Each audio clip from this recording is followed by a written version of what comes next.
오늘 이제 두 번째 시간이에요. 두 번째 시간은 뭐냐? 자, 오늘 교회를 어느 정도 다니신 분들은 좀 아는 내용입니다. 한 강도가 예수님께 구원을 요청했을 때 예수여 당신의 나라가 임하실 때 나를 기억하소서. 그 말을 주님이 듣고 오늘 내가 나와 함께 낙원에 있으리라 이렇게 말했죠. 그래서 이 강도는 구원받았다는 사실을 모르는 사람은 없을 것입니다. 그래서 오늘은 뭐 몰랐던 사실을 말하는 게 아닙니다. 그런데 많은 그리스도인들이 이 말씀을 이렇게 읽으면서 이렇게 생각해요. 뭐냐면은 어느 한 특별한 한 강도가 구원받은 에피소드 정도로만 이렇게 알고 있습니다. 건강하고 힘있고 또 자유로울 때는 자기 마음대로 지 마음대로 이렇게 막 살다가 마지막에 가서 예수여 나를 구원하소서 그리고 천국 갔다더라 뭐 그죠? 요 정도만 그렇게 알고 있습니다. 그러면서 또 다른 한편으로는 부러움이 있어요. 어떤 부러움이냐? 나도 내 마음대로 시큰 살다가 끝에 가서 주여 구원하소서 이렇게 하고 나도 그렇게 해서 천국이나 한번 가볼까? 요 정도 이렇게 생각하는 사람도 있습니다. 그리고 어떤 사람은 약간 도덕성이 강한 사람 좀 이거에 대해서 이제 공격하는 사람이 있어요. 정죄하는 사람도 있어요. 뭐냐?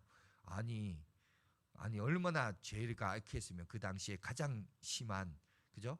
그 사형에 해당되는 가장 심각한 형벌이 해당되는 십자가에서 죽었냐? 얼마나 지 맘대로 살았으면 저렇게 살다가 죽었냐? 그런데 끝에 가가지고 예수여 나를 구원하소서. 그랬다고 저 사람 천국 갔다? 아니 그래도 되냐고? 저래 살아도 구원 받는 게 이게 맞냐고?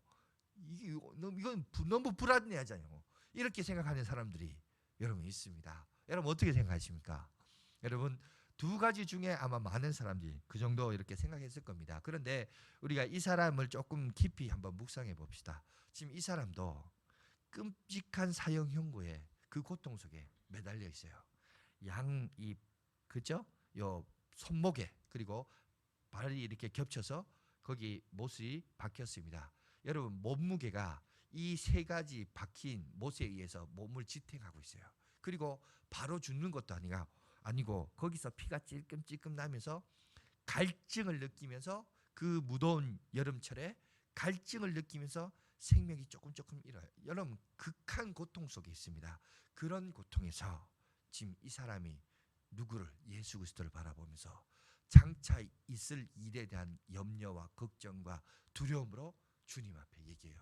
여러분 끔찍한 사형 집행을 하고 있는 그에게 장차 있을 큰 두려움과 염려와 걱정이 뭐였을까요? 그것은 여러분 죽음 너머에 있는 세계였어요. 죽음 너머에 어떤 일이 있을까? 영원한 지옥 형벌에 들어가는 두려움이었어요. 십자가형보다도 더 두려웠던 게 있었던 거예요. 그게 뭐냐?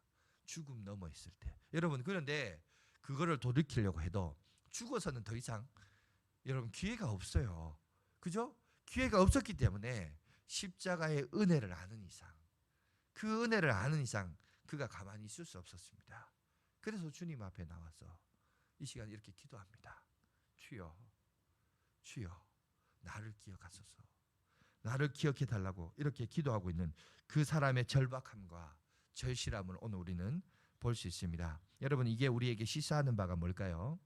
여러분 오늘 우리가 특별히 가상설교를 가상칠언에 있는 말씀을 우리가 묵상하면서 저는 성경에 이제 많은 부분에 있어서 자기 대면이라는 말을 씁니다. 미러링이라는 단어를 쓰는데 거울을 본다는 거죠. 우리가 특별히 가상칠언을 통해서 여러분 다시 한번 우리 자신이 그 속에서 자기 거울을 좀 봤으면 좋겠어요. 거울 속에서 자기 자신을 보듯이 성경이란 말씀 속에서 거울을 자기가 봐야 돼요. 뭘 보느냐? 오늘 여러분 이 말씀이 우리에게 시사하는 바가 뭐냐?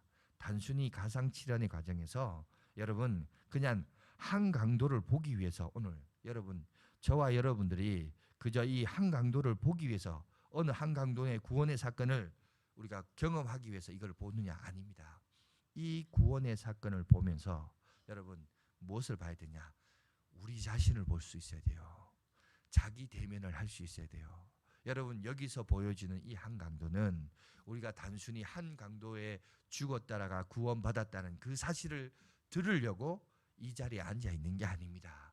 여러분 여기서 보여지는 이 강도는 바로 누구를 말하느냐? 바로 그 그게 바로 나였다는 거예요. 그게 나였다는 것을 받아들인 사람이 은혜예요. 그게 나인 줄 아는 사람이 은혜인 거예요. 내가 바로 그때 그 현장의 강도였다는 사실을 받아들이는 것입니다. 여러분, 단순히 그냥 그 사람의 이야기로 끝나버리면 오늘 성경에 기록되지 않았을 것입니다. 오늘 성경에 이것을 기록하고 이것을 오늘 우리들에게 적용하려면 바로 그 현장에 있었던 그 강도가 바로 그게 바로 나구나. 그게 바로 나의 이야기를 하고 있는 거구나. 나와 관련된 이야기를 하고 있구나. 이게 내 이야기로 받아들일 때 그게 할렐루야고 그게 은혜고 그게 구원의 구속의 능력인 것입니다. 예수 믿으면 좋다. 예수 믿어서 천국 갈 수 있고 예수 믿는 게 뭐가 좋냐? 여러분 무엇으로 여러분 평가할 수 있을까요? 여러분 진짜 우리가 예수 믿어서 좋은 것은 이거예요. 내가 예수 믿고 회심했을 때 내가 지은 죄가 얼마나 큰 죄인가 이거를 깨닫고 회심하고 회개하는 거 이게 바로 여러분 핵심이에요. 여러분 기독교에서 정말 여러분 심각한 죄가 뭔지 아세요? 예수님이 그때 당시 2000년 전에도 오셨을 때 여러분 거기서도 물론 우리의 죄를 위하여 십자가에 못 박아 죽은 것도 맞는 일이지만 실질적인 리얼 현장에서 예수님을 누가 못 박아 죽였습니까? 바로 그때 당시 종교적인 열심을 가졌던 바리새인들이었어요. 나름 도덕적인 종교적인 열심을 가진 자들이 예수님을 십자가에 못 박아 죽인 겁니다. 여러분 우리가 죄 중에 가장 심각한 죄가 뭔지 아세요? 나는 죄 없다라는 거예요. 나는 그래도 괜찮다라는 거예요. 나는 그래도 다른 사람 비해서는 낫다라는 거예요. 이걸 우리가 다른 말로 한 단어로 뭐냐? 교만이라 그럽니다. 교만보다 더 심각한 죄는 없어요. 자기가 여러분 강도입니다라고 하는데 목사님 저는 강도까지는 아니에요.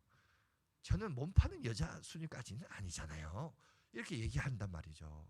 맞아요. 우리가 어떻게 보면 그 정도 수준은 아닐 수 있습니다. 그러나 여러분 내가 도덕적으로 착하다 착하지 않다 내가 선을 많이 했다 적겠다 그걸로 따지는 건 그거는 종교예요. 종교.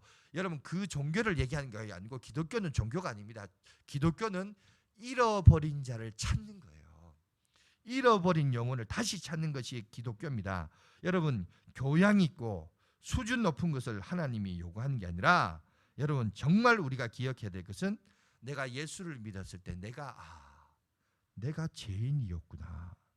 내가 사실은 죄를 가지고 이 세상을 살아가고 있구나. 이 사실을 깨닫는 겁니다. 여러분 예수님은 사역하셨을 때 예수님의 주변에 쫓아다녔던 사람들이 다 모였어요. 바리새인들과 율법주의자들과 존경받는 사람들이었습니까? 물론 그런 사람들도 혹이 있었습니다. 그러나 거의 대부분들은 죄인들이었고 몸 파는 여자들이었고 그죠? 그런 사람이었어요. 그러다 보니까 예수님도 오해를 많이 받았어요. 도대체 저 사람은 왜 맨날 죄인들하고 밥만 먹느냐 그런 오해를 많이 받았습니다. 그러나 그럼에도 불구하고 여러분 다시 한번 우리가 생각해 봅시다. 여러분 혹시 여러분들 중에 자식을 낳았는데 그 자식을 잃어버렸다고 칩시다. 그런데 수년이 지난 뒤에 그 잃어버린 딸을 찾았다고 생각해 봅시다. 근데 그 잃어버린 딸이 그 잃어버린 아들이 나중에 찾았는데 가보니까 감옥에 가 있어요. 나중에 찾아보니까 다 창녀가 돼버렸어요. 그럴 때 여러분 어떤 마음이 들까요? 네가 창녀고 네가 교도소에 있으니까 넌 내 아들 아니야 이렇게 할까요? 아니죠. 그래도 내 자식이잖아요. 여러분 예수님이 이 땅 가운데 오신 이유 우리를 구원하신 이유는 뭡니까? 여러분 네가 잘났냐 못났냐 착한 일 얼마나 했느냐 그러니까 내가 상급 주겠다 그거 아니에요.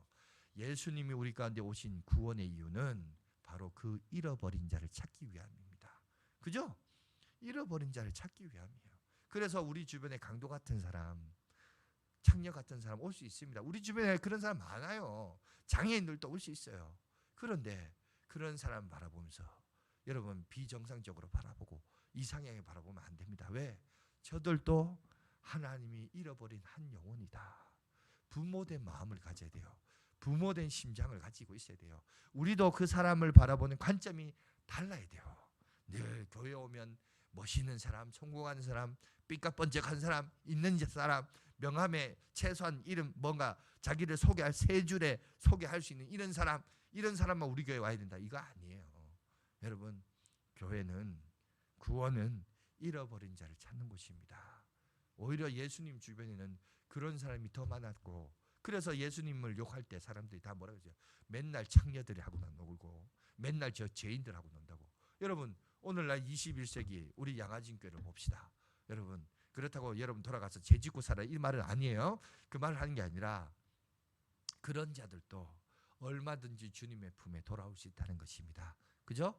바로 그 잃어버린 자, 부모된 마음을 가지고 우리가 나가야 된다는 것입니다. 그러므로 여러분, 우리가 어떻게 삶을 살아야 되냐? 우리가 져야 할 십자가, 빌립보서 여러분 2장 3절에서 8절에 있는 말씀이 있는데요. 우리 이 말씀을 잠깐 한번 교독을 하고 PPT에 나와 있으니까 한 절씩 한번 읽고 우리가 묵상하고 마치도록 하겠습니다. 먼저 제가 읽겠습니다. 아무 일에든지 다툼이나 허용으로 하지 말고 오직 겸손한 마음으로 각각 자기보다 남을 낮게 여기고, 4절, 또한 각각 다른 사람들의 일을 돌보아 나의 기쁨을 충만하게 하라. 너희 안에 이 마음을 품으라. 곧 그리스도 예수의 마음이니. 6절 읽으세요.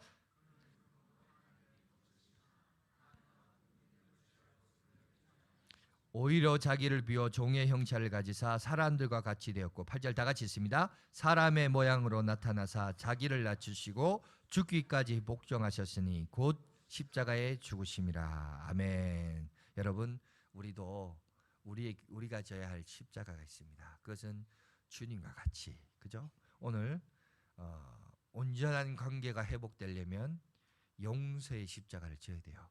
그죠? 그리고 남을 인정하고 받아들이는 용납의 십자가를 우리가 지고 나갈 때, 그래야 할 때 우리 양아진 교회는 주님을 따라가는 제자로서, 제자된 공동체로서 함께 나갈 줄 믿습니다. 아무쪼록 그런 부르심에 순종함으로 예수님이 십자가 위에서 우리를 위하여 두 번째 하신 그 기도, 그죠? 오늘 내가 나와 함께 낙원에 있으리라. 그 낙원에 우리가 들어가려면 나도 그 강도 만난 강도였으며, 그죠? 내 주변에 그 사람들도 잃어버린 영혼이 주님 앞에 돌아오는 축복과 은혜가 있다는 사실 잊지 마시고, 오늘 주님이 가셨던 그 십자가 상에 주님의 음성을 다시 한번 기억하면서 우리도 그 은혜를 누리며 살아가는 저와 여러분들이 되시길 간절히 바라겠습니다.